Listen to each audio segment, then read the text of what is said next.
Brigitte Tisson, bonjour. Oui, bonjour. Vous êtes ici pour nous présenter l'ouvrage que vous avez dirigé, qui s'intitule L'adoption à l'international, un état des lieux en France. Alors pouvez-vous nous le présenter s'il vous plaît?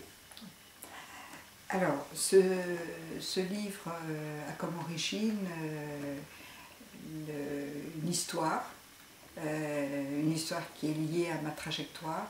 J'étais directeur d'un centre Terre des Hommes au Vietnam en 1973, juste avant le départ des Américains et la réunification du Vietnam.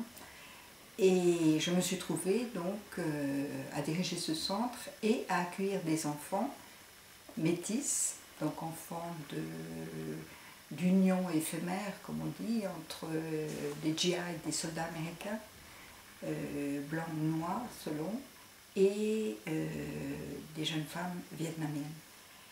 Et donc ces enfants, la plupart du temps, n'ont pas été accueillis par l'un ou l'autre, parce que les Américains eux-mêmes étaient des fois pères de famille, parce que les jeunes femmes, c'était pas possible.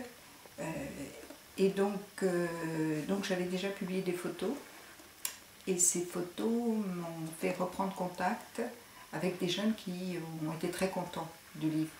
Donc il était question que je fasse un livre plus clinique et plus exhaustif, et donc ce livre est l'aboutissement de toute cette trajectoire qui est déjà lointaine, mais bien sûr se sont ajoutés, j'ai proposé à des collègues qui travaillent à l'aide sociale à l'enfance et à l'adoption, qui s'occupent des agréments, à une avocate aussi de dire un petit peu les normes concernant le droit, à un pédopsychiatre, parce que beaucoup d'enfants adoptés devenus adultes, malheureusement, ne s'y retrouvent pas toujours, et ce qu'on dit peu, mais qui commence à se dire. Et puis une femme médecin aussi, qui est ma nièce, et qui dirige une consultation adopté-adoptant à Versailles. Alors il y a ce qu'on appelle des COCA, et il y a une consultation, hein. Et il y en a plusieurs en France, mais il y en a une donc dans la région parisienne.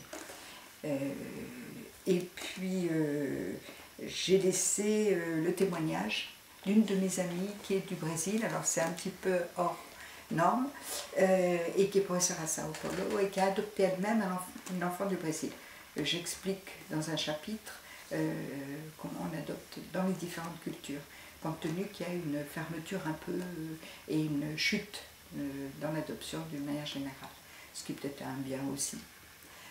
Donc voilà, donc c'est un plaisir de pouvoir présenter ce livre qui complète le premier livre qui était paru avec des photos. Et donc j'espère que ça intéressera des organismes, des individus, des individuels et puis des gens qui adoptent aussi. Voilà.